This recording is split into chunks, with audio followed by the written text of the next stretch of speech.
All right, good morning, everyone. Thank you all for being here this morning for our second Youth Advocates for Community Health training session. During our time today, we'll be hearing from our colleagues who have facilitated the YACH process previously. We'll hear from Claire Mance about her experiences focusing on recruitment and retention with youth in the YACH process, and also Christa VanTreeck about her experiences with letting youth lead through the YACH process. After each presentation, we'll have some time for questions and then follow up with breakout room discussions related to the topics recruitment and retention and letting youth lead. We're hoping today will allow you all to explore the ways that this process can be applied in your community setting and empower you all to be flexible in working with youth on this process. And I forgot to introduce myself. I am Liz Dorsey. I'm a population health fellow working in the Health and Wellbeing Institute. And Monica, do you want to introduce yourself? Sure, thanks. I do that all the time. Monica Lobenstein, I'm the Learning Resources Specialist in Positive Youth Development. Thank you. And before I have Claire start with her presentation, I did want to note that our first training session, which was our YACH overview, is now posted on our YACH guidebook website. It'll stay on the website as a training tool for those who would like to learn more about the process, and I will put that that URL into the chat box. Monica, do you have anything else to add before we have Claire start? Nope, I think she should just jump in. Perfect. Claire, take it away. Thanks, Liz. Thanks for having me, Monica and Liz.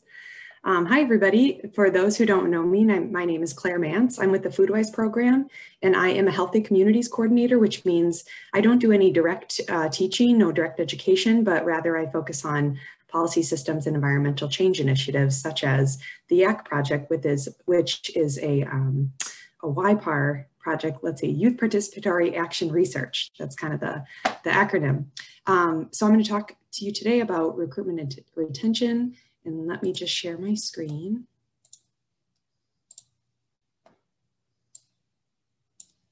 Okay. So I've got just a couple of slides of photos here because I think it's always nice to see what these projects actually look like in the flesh. And so we ran a program from 2017 to 2019, and the 2019 is actually intentional because we planned to take a break after 2019 and kind of reevaluate and see if we still wanted to pursue this project in Dane County. But for 3 years, we had really, really good experiences. And so I'm going to give you an overview of what they looked like. So in 2017, we had a group of teens who all knew each other. So we worked with a community partner in this instance because we were asked to be a pilot site for this program, and we kind of had to scramble to find a group at the last minute. But we had some good community partnerships in place through our 4-H partners in the office, and they had some previous relationships with a community group called Brentwood Community Center. And so we asked, hey, are your teens interested in earning some money this summer and participating in a program to learn about health and to give their perspective? And so it was a perfect fit because I think community centers, and especially smaller community-led programs, are kind of always looking for more things to do, more partners to lead activities. And in this case, it was significant. It was about 50 hours, I believe, in this pilot year. So their program kind of focused on food access. And because this group knew each other already, they all were neighborhood based. So in this case, we were really focused on their neighborhood, which was a very specific part of the north side of Madison. So in terms of recruiting, this was an easy year for us. We didn't have to work too hard because our community partners really came through for us.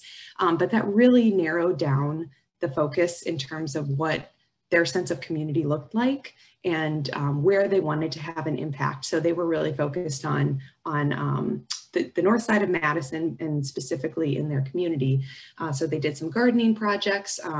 What you see here is on the left is actually the group going through a Cooking Matters at the Store tour in Jackson County, which was the other pilot site. So that was kind of fun to be able to visit them at the end of our time together.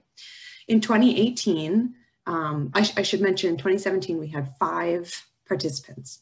So there were 5 students. And then in 2018, we were super excited to do this again. We had all these ideas about how we would recruit, and we thought, okay, this is great. All the same students are going to participate again, and we're going to be able to pick up where we left off. And that didn't happen. So we figured, because we had made some assumptions that at least a few of them would want to come back and keep the project going, that this year would build off the last. And so we stayed in the same geography of the north side of Madison. Because this is a FoodWise sponsored project, that really kind of limits how we were doing certain recruitment. So we couldn't just do a broad call to all high school students. We only have 1 high school in Madison that fits the criteria for FoodWise programming. So we had to be a little bit creative with how we recruited. So instead, we contacted all of the community centers on the north side of Madison, in addition to the high school that we knew served a lot of those students. So that was kind of our strategy for recruitment. And this time we did an application process. So we thought, you know what, we're going to treat this like a job, because this is an employment opportunity as opposed to kind of like an optional summer activity. And so we wanted to give the youth that sense of empowerment of like, this is my job, I'm coming to fulfill my responsibilities and really have an impact in fulfilling the duties of this project. So we went through an application process, went through interviews, which was really interesting. And in the end, I think we had maybe 7 applications, and we decided that we would stick with the group size of 5 people. We thought, you know, this small group really worked out well based on our experiences in 2017, in which this group of teens had known each other and they worked well together. And it was small enough that they could all share their ideas, and not too large that anyone felt like they weren't able to have their voice heard. But I should mention, still, we're just kind of making assumptions, we're learning, and that was our experience of having 5 students. So we didn't really know any differently. So 2018 comes around, we select our 5 students, and they participate in the summit that we brought them together for, the overall state training, which was very cool. And then almost immediately, half of the group drops out. So within a matter of moments, we went down to 2 students, and we thought, oh, wow, we didn't plan for this. Now, all of a sudden, there's no momentum. It had a really different feel. We also started the project a lot earlier. We thought, oh, let's try to engage them throughout the entire year, because then they'll have more of a sense of, they'll have the time to be able to really think about the project they want to do without feeling so rushed, which our experience in 2017 was really, there just wasn't enough time to think about what they wanted to do and then actually make strides towards implementing it. And I could tell that that was frustrating to the students. They wanted to be able to do something, and they just felt like the slow wheels of progress. So we were quickly learning a lot. So what we did in 2018, once we went down to 2 students, is we quickly reopened our application. And by application, I almost mean like we reopened our recruitment. We did have them fill out an application, but we essentially said, if you fill out the application, you will be guaranteed a spot. So we were able to refill 2 of the spots. And actually it was great, because one of the students did return from the 2017 group. Once we had recalled, done a second round of recruitment, she said, oh, okay, you know, like I wanted to see what would happen. So that was really interesting for us to know that there was at least a kernel of wanting to see the hard work that they had done fulfilled. So that was really cool for us. So 2018's project was also focused on food access, but how they wanted to kind of complete their project was through youth mentoring and like of younger youth groups in the neighborhood about community food systems and about community health and like how to have an impact. So they kind of took on this mentorship leadership role and thought, you know, this is so exciting. Like this, look at how much we've learned in such a short time. We need to share this with with other people so that they're also aware of these issues. So I just wanted to give you a couple more photos of the projects. So 2017, this was our group. Again, we had a lot of participation in different activities, and I think that was really key for retention. The 2018 group, we spent a lot more time kind of in a classroom-based setting, and I could tell that that was frustrating for the students. So again, we were kind of learning from both sides, both retrospectively and currently. But 2017, we got to do a lot of cool things like interviewing somebody from a grocery store, doing a grocery store tour, helping out with a public health department mural project, doing some gardening, doing some cooking. I think it was really a well-rounded summer. In 2018, as you can see, there was a little bit more classroom-based work. And while it was good, it fostered a lot of really good discussion, but it wasn't as gripping. It wasn't as motivating for the teens. So we tried our best to get them out in the community. The photo in the upper right is a farmer's market in Madison, and they are speaking with the woman in the middle of the three on the right is the double dollars manager. So at the farmer's market, you can go and swipe an EBT card, and then the market will provide an incentive for extra fruits and vegetables, or actually anything edible at the market.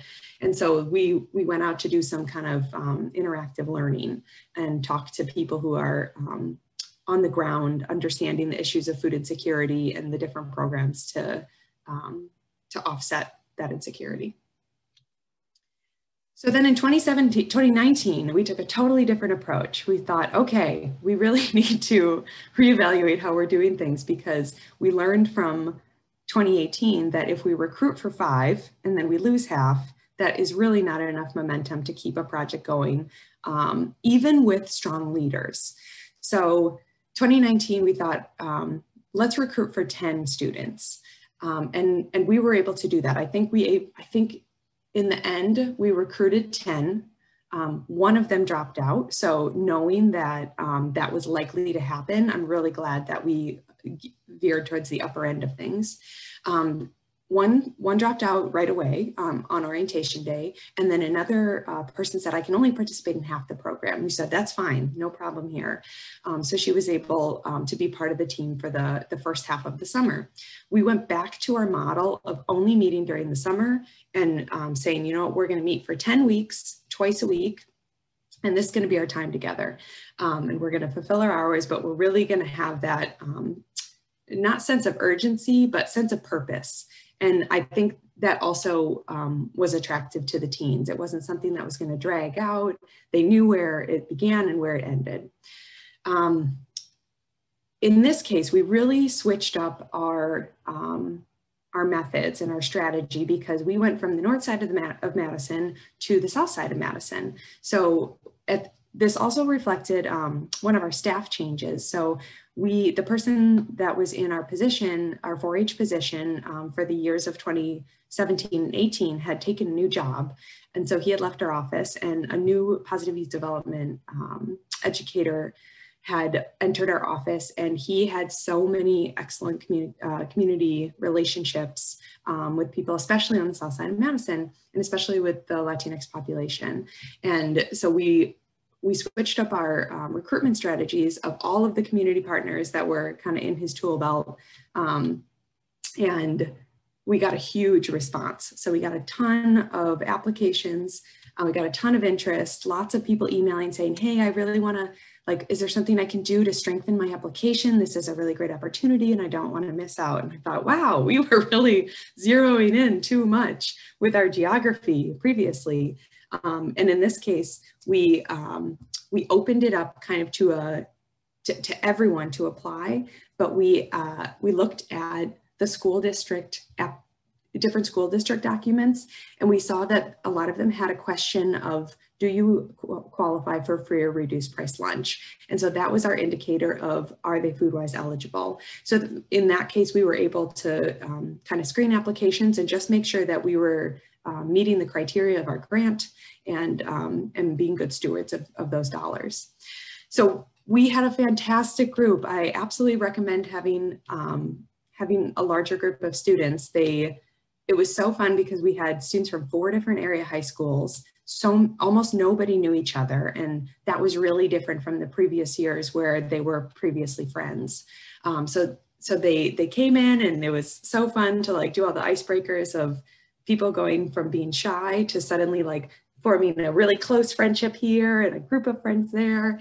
And it was just so much fun to watch these friendships emerge over this sense of purpose. And so this group was able to do some fun things like take a bike ride with some community leaders to a grocery store that had gone in a neighborhood that hadn't had a grocery store for 10 years. So that was a really fun activity that we did. So our group really focused around physical activity, and what they decided was they wanted, instead of identifying an issue, they wanted to take an asset-based approach and really celebrate the free resources available to people to engage in physical activity. So there was a local park in the neighborhood where we met, and they decided to do a promotional video of the park. So that's the upper right photo is the video editing software. One of our students was highly gifted in making and editing films, and that was something he had just taught himself, but a huge asset that he brought to the group.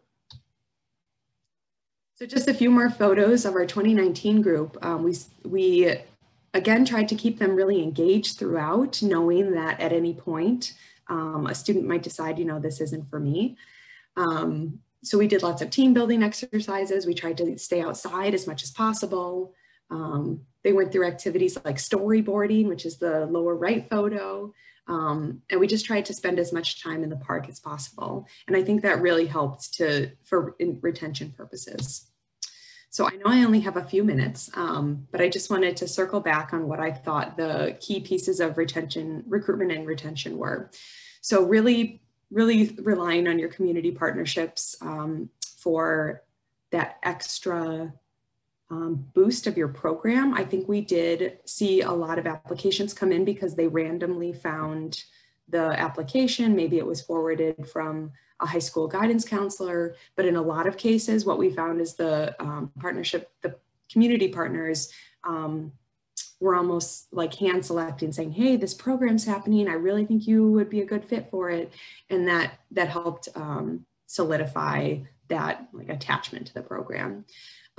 Geography should be a consideration. We were trying to be cognizant of students without transportation, wanting to be sure that we were on bus lines so that anybody who didn't have access to a vehicle would be able to come to all the group sessions. In this case, we always met somewhere where there was adequate transportation. And in the 2019 group, we were able to work with the school system to make sure that everyone received a free bus pass before the program began.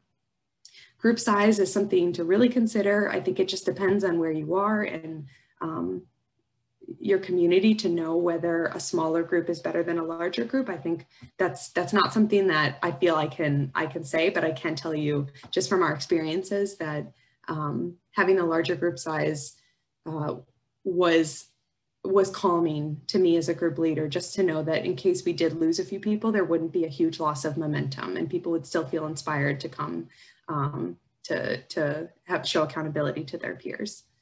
Doing an application process, I'm not sure if I would do this again. I think I would rephrase it as kind of like a personal statement, like tell us about yourself and why you'd like to participate. But instead of doing interviews and making it more competitive, I think just going through a process of talking with the applicant to understand their interests is good enough. And the more people, the better. But of course, in our case, compensation was the limiting factor in our previous years because we did have the ability to pay these students a stipend. And so that's kind of how we dictated how many students were going to participate.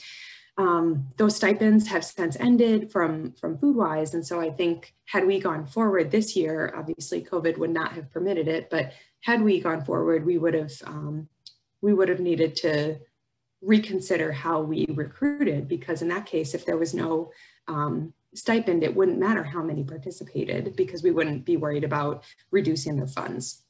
That kind of went into the early decisions about how many to recruit because we wanted it to be a meaningful experience in the early years and provide adequate compensation, and having a smaller number of students meant they would be able to earn more money. So again, I think that I just leave that to you with your community to decide the best course of action. But going along with compensation, I think the sense of belonging is really what attracted a lot of students to this work. I can't tell you how many in the very first day said, I want to do something for my community.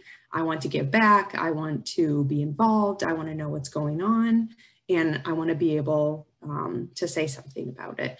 So a few times that last year, especially when we had a larger group of students and thus smaller compensation, I remember one student telling me, if I wanted to make money, I'd work at Target. And I was like, okay, smart. That's true. It's something, but it's not, it maybe doesn't provide the financial support that some of those students needed for, it wouldn't provide the same support that a steady job would have paid. So I think it just depends on where students were at. We recruited all of high school. And so for some of our younger students who were freshmen, this was their first job. For some of our older students who were seniors, this was just something they wanted to participate in. And weren't necessarily driven by the compensation, but I think every person's different, and so you just never know. But I think that is all I have for you today. I hope I didn't take up too much time, but I'll look forward to talking more in depth and answering anybody's questions. Thanks so much, Claire. I really appreciate you sharing some of the successes, but also some of the challenges that you experienced. That's really important to acknowledge those. I think we do have time for maybe one or two questions real briefly.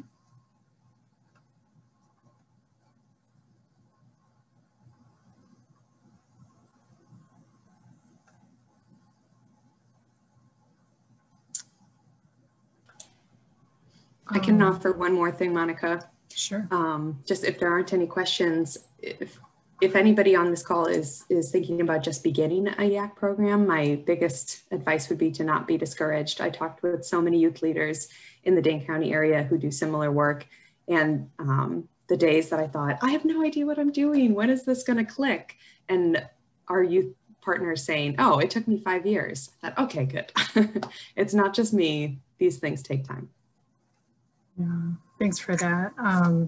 And I'll just add, Claire mentioned a couple of things about the early project that were benefits and limitations, right? Like we did have funding at that time to support stipends, which can be a motivator for some young people, but it also created limitations on the kinds of projects that they were able to do. And that was frustrating for the youth at times. Because maybe they were interested in something more like mental health or sexual health, and they weren't able to address that through that program at that time. And so there's trade-offs to some of those things. So with that, what we would like to do is spend a little bit of time in breakout rooms. We want to give you all a chance to draw on your experiences and reflect on some of what Claire shared. And so we have a few questions that we'd like you to think about in the breakout rooms. These are also in the document that I'm going to share in a second, but don't feel like you have to answer all of these questions in your group. Rather, we would like you to think about, as a group, which question really resonates with you. And we'd like you to take notes in this document that's linked here. And then that document, we're going to be able to share that on the website so that we can draw from all of your experiences as well. So we are going to provide, I think, about 6 minutes for your discussion in that small group. And Liz is going to put us into breakout rooms so that you can have that discussion. Before she does that, are there any questions about what we're doing in this next 6 minutes? All right, then Liz, I think we're set if you are. Yep.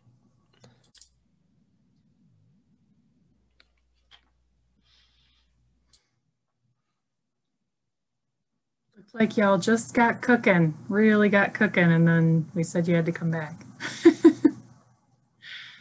Thanks for participating in that. There were some great notes coming in already, so really appreciate that. In the interest of time, we are going to jump right to Christa's presentation. We want to make sure that you get the benefit of her experience in the topic of youth empowerment through that Youth Advocates for Community Health project. And so as a positive youth development educator, she has excellent skills in that. And so I look forward to hearing from you, Christa. So I'm going to turn it over to you.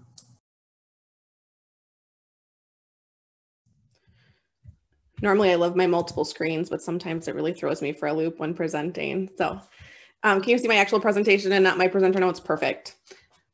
So, well, good morning, everybody. I am Christa VanTreeck. I am the 4-H and youth development educator in Marquette County. So just an hour north of Madison, in a community or in a county with 1 stoplight and 15,000 people total. So I am going to speak for a little bit on our YACH project, which was Creative Crosswalks.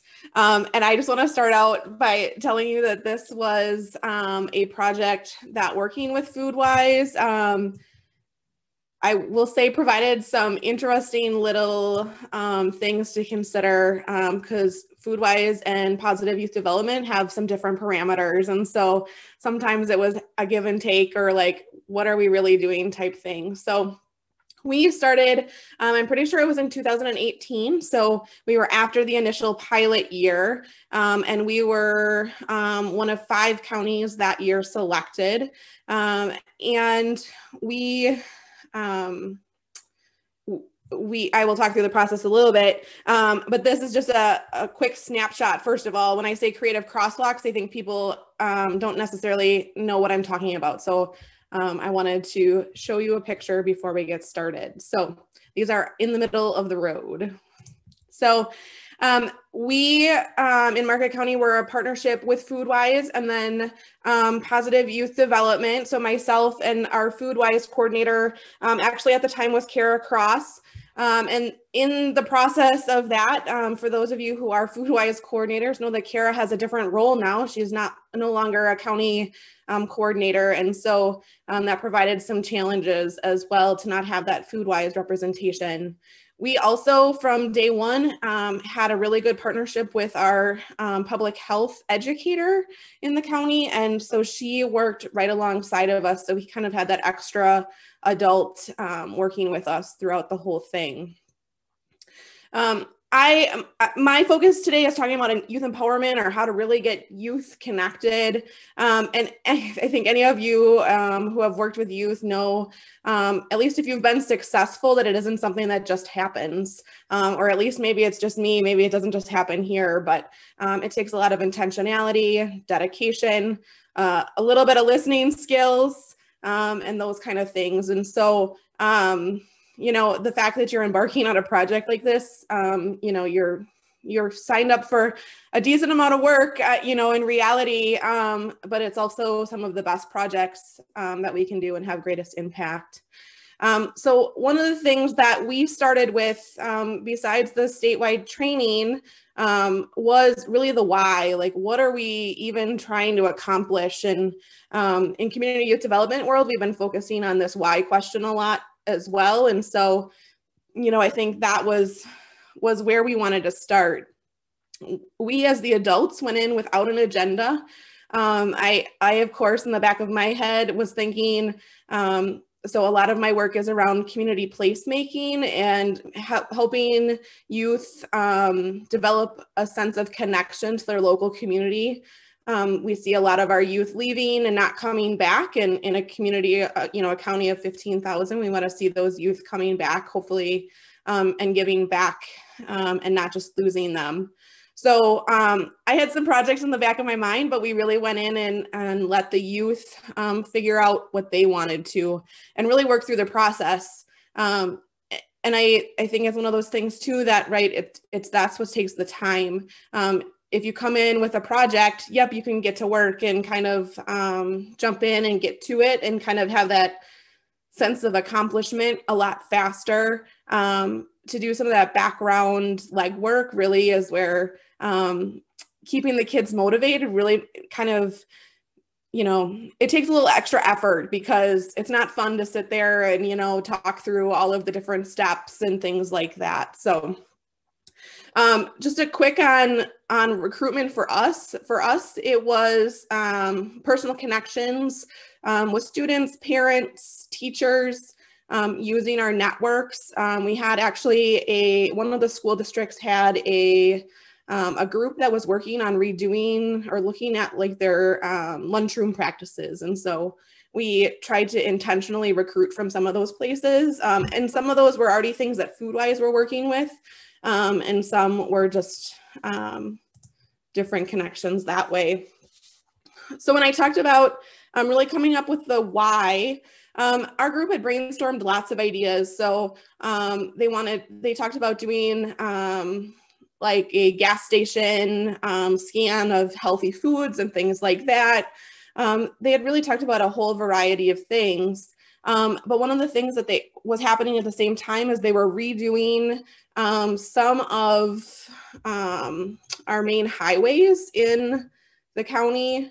And so crosswalks were something that it was like, okay, so they're gonna have to paint these at some point. And if anybody knows Montello, it happens to be on Highway 22 and Highway 23. And most people know Montello for the waterfall that is by Quick Trip as they're passing through. So, right, like people stop at Quick Trip, they fill up with gas, get a Big Buddy or whatever, and then pass through to the Dells, Madison, or wherever they're going. But really Quick Trip is like the main stop, and there's a lot of small businesses downtown and things like that. So we wanted it to be more than just a health benefit. So I was really impressed with, and you know, I think this is the other thing with kids, right? And I think when we're dealing with outside partners, they think kids have such a shallow understanding of their communities and impact. And really they talked about what difference it would make. And it was pedestrian safety. It was economic development, because their goal was that if people saw this creative crosswalk at that main stoplight, that they'd stop in our downtown and spend a little time there and provide some business. So they also looked at it from a broad perspective of who would be affected. And I think that also, so this was one of the things that it gave them the tools, and we helped them obviously with some of that stuff. Like they had some ideas of what, but right, and this graphic is just an example of taking it just one step farther, which was actually something then that they were able to use in the next steps of the project. They talked a little bit about before about rural or assets of the community. So we did some education on community capitals and that kind of stuff to understand more of what's going on. And I'll be honest, one of the things that the kids said at the beginning was, well, we're a rural county, like places like Madison, Chicago, they have all sorts of creative arts funding that they potentially could tap into to be able to do this kind of stuff. And what they found out really was that it's so much easier sometimes in a rural community to get projects like this through, because they have the social and political capital already, that it takes a lot longer to work through the process in a more urban setting. So we also met with the students where they were at. So for us, a lot of times it was never a consistent meeting time or day. Sometimes we'd meet with them during study hall at school. For the most part, they were in the same school, so that worked. And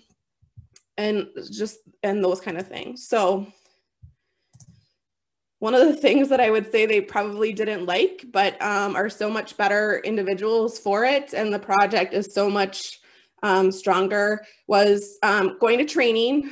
You know, we heard in the last presentation how, you know, training was provided, and in our breakout group, we talked a little bit about how sometimes training can make people not come back sometimes because it's not necessarily their favorite thing.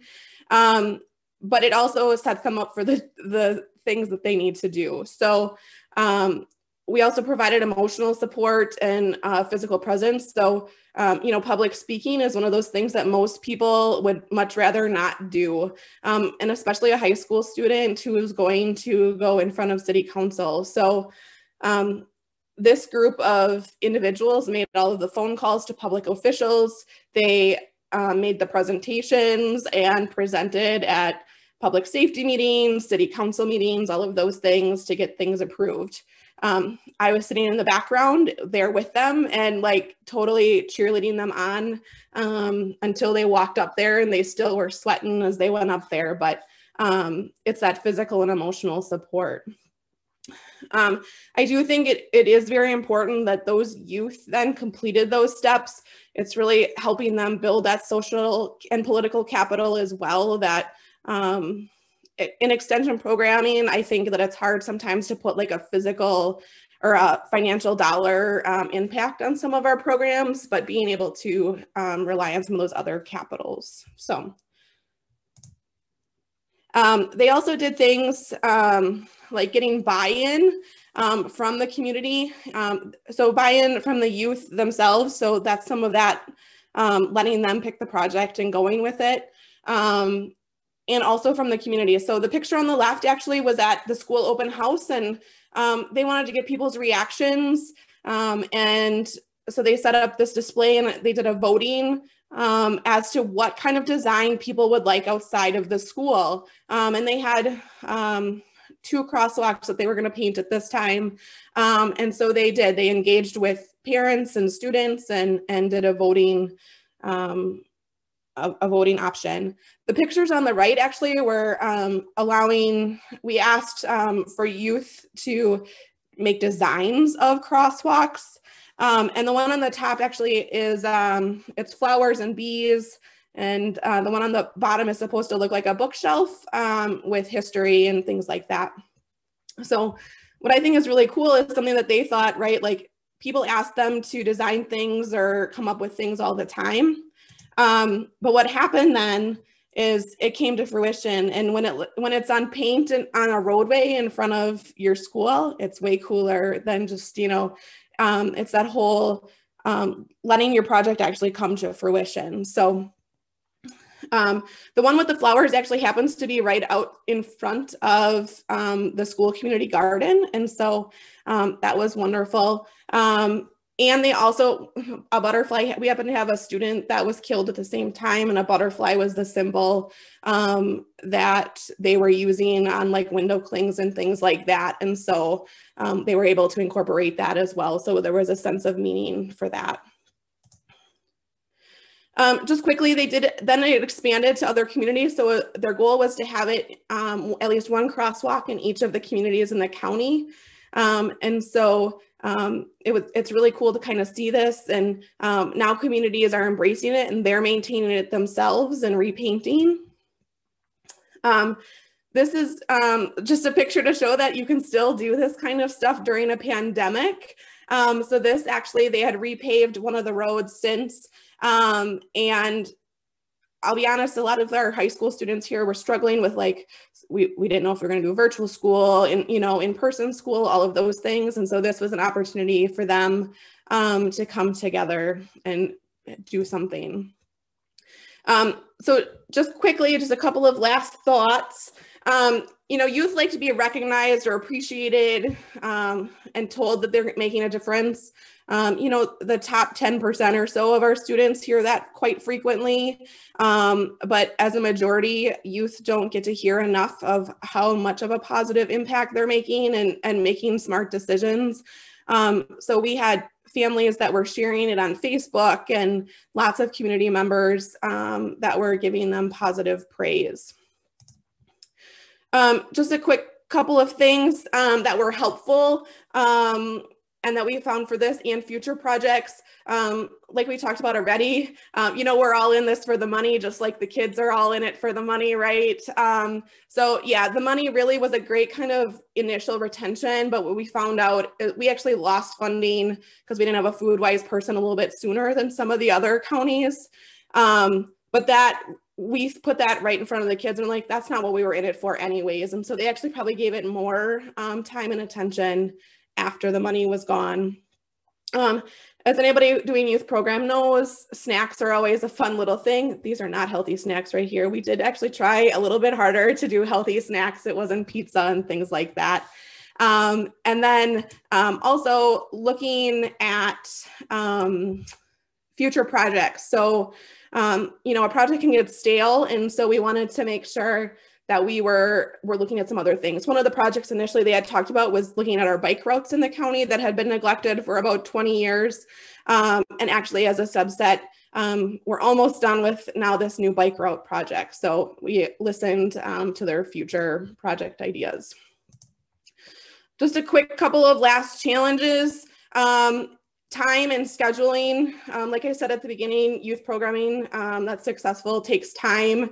Sometimes it's very frustrating as to scheduling with high school students, especially if they're in lots of different things. Communication. So for us, text messaging worked the best. And depending on what group you're working with, there was a lot of texts back and forth. And really that follow through from youth to keep them motivated. Sometimes, right, it feels like we're pulling it all or pushing them all the way. But really that's where I think the challenges really do pay off in the end. And I was at a Towns Association meeting last night, and I could say that most of the people, the elected officials there, had heard about the projects we were doing, which is pretty great to hear from elected officials. So that's what I have. Awesome, awesome. Thank you so much, Christa. We do have, again, just a minute or two for questions that you might have for Christa at this point.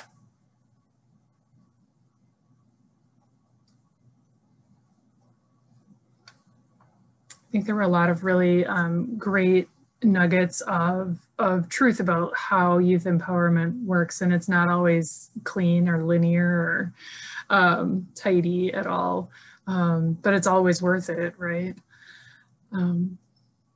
So, okay, hearing no questions at this point, we're going to take 6 minutes in a breakout room again. If you scroll up in the chat, you'll see that link there. It's the same document, but it's the next page down. Liz is going to put us into breakout rooms again, and we're just going to take some time to allow you to discuss sort of the case study and any other experience that you can bring to this discussion. Those questions are again in the document. So we'll see you again in 6 minutes for a little more wrap up.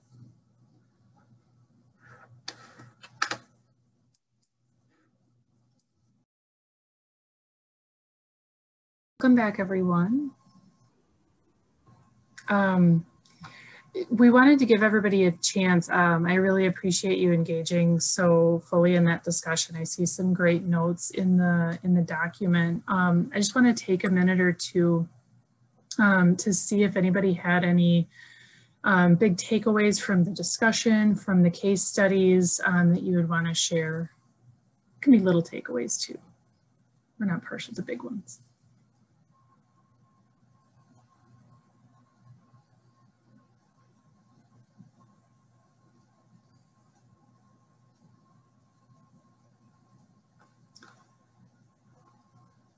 Well, I just want to really express my appreciation to both Claire and Christa for bringing your experiences to this group. I think you both did a fantastic job just sharing, some of the pitfalls and some of the challenges, but really so many of the successes and ways to get to those successes. So really appreciate your time and experience with that. I just have a few quick announcements. We do have a third session scheduled because we are in the time of COVID. And so we all need to take a look at how this programming takes place in virtual spaces. And so on November 11th at 9 o'clock in the morning, we are going to be doing another pretty discussion-based meeting session to talk about some ideas that folks have for meeting in virtual spaces. Erin is going to share some ideas for how she's thinking about moving forward with this. And then we're going to provide some opportunities for, again, some rich discussion and some notes so that everybody can share in those ideas about how we can really transition this to virtual spaces. And it sounds like some of you are already functioning that way. And so that'll be really helpful to draw on everybody's experience. So during that, we're going to explore possible strategies for virtual engagement, and then we're going to generate those ideas. And then Liz, of course, shared the link in the chat earlier for where you can find recordings and additional information for the Youth Advocates for Community Health on our website. And so that is available to you. And we just want to thank Claire and Christa for their expertise today, and everybody for joining. Thanks so much for being here and sharing in this. Have a great rest of the day. Thank you, everyone. Thanks, everyone.